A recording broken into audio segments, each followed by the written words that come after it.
Hello guys, I hope you all are well. Guys, आज हम start कर रहे हैं हमारे रूरल डेवलपमेंट चैप्टर का पार्ट सेकंड, जिसमें आज हम स्टार्ट करेंगे रूरल क्रेडिट। इसमें हम पढ़ने वाले हैं कि किस तरह से हमारा रूरल क्रेडिट सिस्टम काम करता है। ठीक है, तो रूरल क्रेडिट क्या होता है, ये सब बेसिक्स पढ़ने वाले हैं आज। So let's start. सबसे पहले हमारे पास कि रूरल क्रेडिट की क्या रिक्वायरमेंट है, क्यों चाहिए होता है, ये सब। ठीक है, तो रूरल क्रेडिट और agricultural credit for farming, basically हमें फार्मिंग के लिए चाहिए, मतलब हमारे फार्मर्स हैं उनके लिए हमें रूरल क्रेडिट फैसिलिटी देनी पड़ती है। रूरल क्रेडिट की जरूरत क्या है, what is the need for that? The need is that there is a long gestation period between the crop sowing and realisation of the income. फसल को उगाने से लेकर फसल को काटने तक ये जो टाइम पीरियड है, ये टाइम पीरियड बहुत ज्यादा होता है, बहुत लंबा टाइम पीरियड होता है। इसको हम कहते हैं गेस्टेशन पीरियड या गेस्टेशन लैग।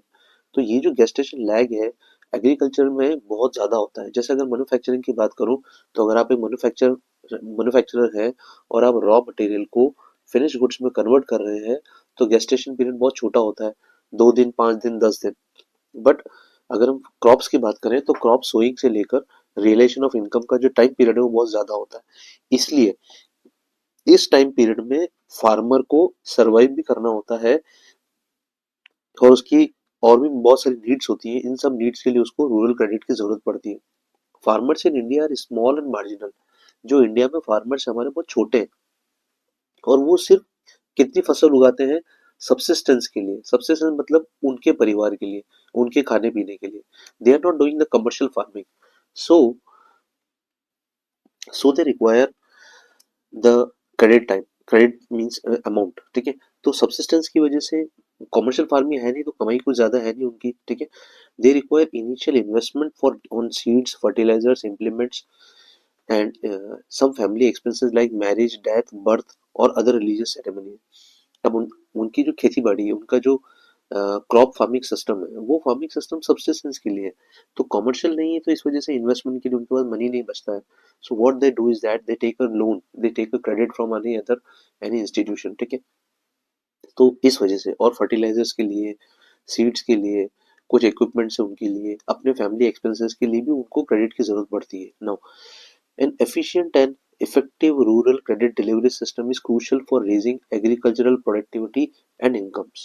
अगर हम फार्मर्स को क्रेडिट नहीं देंगे, तो वो क्या करेंगे, अपनी जमीन बेच देंगे, they will sell their land, और हमारा प्रोडक्टिव सिस्टम, जो एग्रीकल्चर प्रोडक्टिव सिस्टम, वो खत्म हो जाएगा।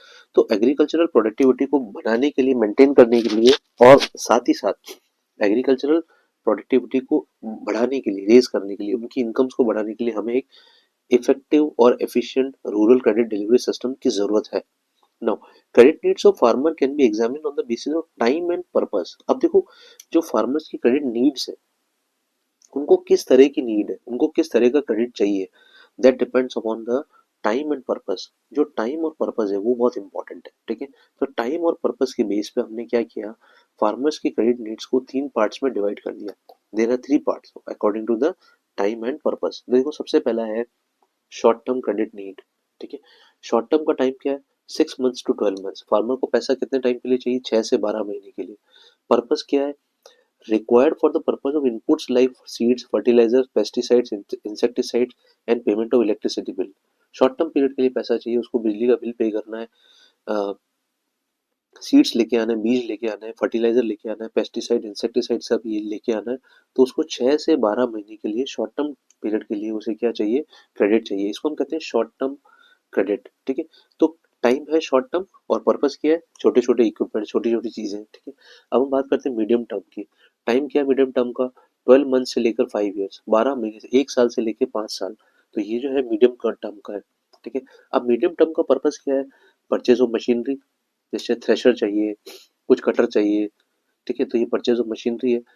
कंस्ट्रक्शन ऑफ फेंसेस, उनकी जो फेंस है, मतलब जो खेत के आसपास चारों तरफ बाउंड्री है, फेंसेस बनाना। डिगिंग ऑफ द वेल्स, कुएं खोदने के लिए उनको क्या चाहिए, लोन चाहिए। तो दिस इज मीडियम टर्म। ठीक है, नाउ लॉन्ग टर्म है 5 to 20 ईयर्स। पर्पस क्या है, required for the purchase of additional land और for permanent improvements in the existing land. उनका जो लैंड, उनके पास एक खेत है, उसके पास में एक खेत और बिकने वाला है, तो वो क्या सोचता है कि यार ये खेत मैं खरीद लेता हूँ पास वाला। तो पास वाला अगर मैं खेत खरीद लूंगा, तो मेरा जो खेत है, मेरा जो फील्ड एरिया वो बढ़ जाएगा।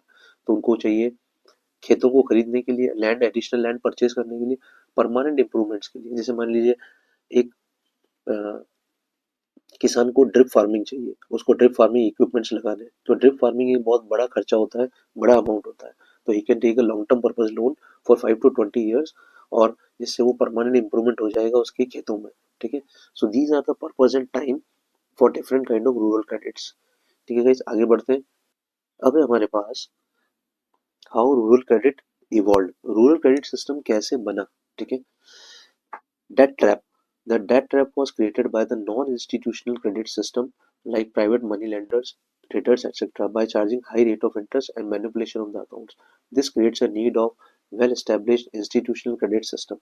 आज जो हमारे इंडिया में क्रेडिट सिस्टम है वो क्यों बना, क्योंकि इंडिया में पहले से एक नॉन इंस्टीट्यूशनल क्रेडिट सिस्टम चलता था।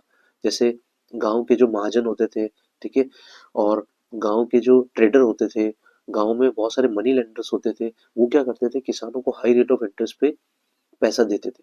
अपार्ट फ्रॉम दैट, जो बुक्स ऑफ अकाउंट्स होती थी जहाँ पे इंटरेस्ट चार्ज किया जाता है, they manipulate those books of account, इसलिए किसान हमेशा डेट ट्रैप में रहता है। डेट ट्रैप का मतलब है उसको सिर पे उधार हर समय रहता था।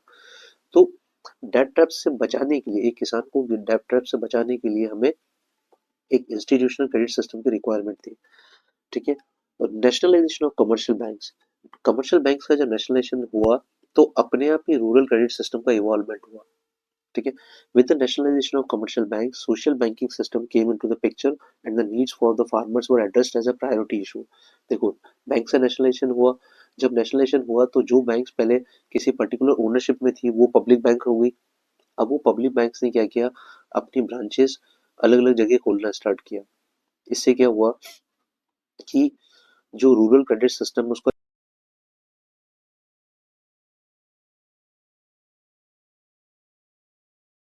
डेवलपमेंट इस तरह से हुआ। तो ये हो गया। अब देखो अब क्या बोला हमें। Now, nationalization refers to transfer of private sector assets to be operated or owned by the state or central government. ठीक है, नेशनलाइजेशन का क्या मतलब है, जो प्राइवेट सेक्टर बैंक्स थी उन प्राइवेट सेक्टर बैंक्स को पब्लिक सेक्टर बना दिया गया। ठीक है, और they are now owned and operated by state and central government. ठीक है, now Indian government nationalise 14 major lenders, जो बड़े बड़े लैंडर्स थे 1969 में इंडियन गवर्नमेंट ने क्या किया, उनको नेशनलाइज बैंक बना दिया। that accounted for 85% of bank deposits of the country. हमारी कंट्री का टोटल 85 डिपॉजिट डिपॉजिट उनके पास था। ठीक है, 6 more बैंक्स वर नेशनलाइज इन 1980। 6 और बैंकों को 1980 में, ये याद रखना पड़ेगा, 14 बैंक्स का नेशनलाइजेशन हुआ 1969 में, 6 और बैंक्स का नेशनलाइजेशन हुआ 1980 में, तो टोटल 20 बैंक्स का नेशनलाइजेशन कर दिया गया। नेशनलाइजेशन की वजह से भी रूरल क्रेडिट सिस्टम का डेवलपमेंट हुआ। ठीक, now green revolution, Green Revolution is considered as a harbinger of changes in rural credit system, as it changed the outlook of farmers from subsistence from commercial farming. देखो, green revolution की वजह से क्या हुआ, farmers commercial farming पे shift हुए। तो जब फार्मर्स कमर्शियल फार्मिंग पे शिफ्ट हुए तो फार्मर्स ने सोचा कि यार मुझे अगर कमर्शियल फार्मिंग करनी है तो मुझे पैसे की जरूरत पड़ेगी। तो वहां से उसकी रूरल क्रेडिट की एक रिक्वायरमेंट आई, उसकी क्रेडिट रिक्वायरमेंट को पूरा करने के लिए रूरल क्रेडिट सिस्टम का इवॉल्वमेंट हुआ। तो देखो, 3 मेजर पॉइंट्स हैं रूरल क्रेडिट सिस्टम का इवॉल्वमेंट क्यों हुआ। तो आपको कैसे याद रखना है, नेशनलाइजेशन, डेट, ग्रीन।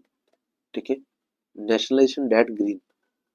हमारा नेशनलाइजेशन डेट ग्रीन है, इस तरह से याद रखना। नेशनलाइजेशन मतलब nationalisation of commercial banks, debt माने डेट ट्रैप, और ग्रीन मतलब ग्रीन रेवोल्यूशन।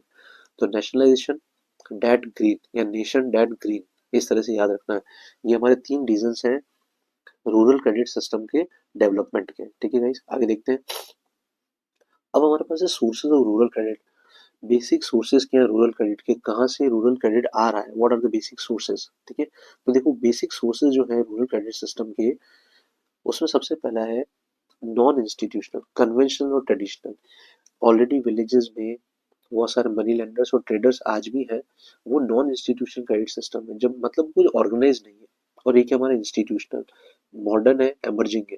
ठीक है, जैसे हमारी nationalise banks, rural development banks. ठीक है, बहुत सारे। तो ये सब इंस्टीट्यूशनल सोर्सेज है। ठीक है, आज हम कवर अप करेंगे इस लेक्चर में नॉन इंस्टीट्यूशनल सोर्सेज।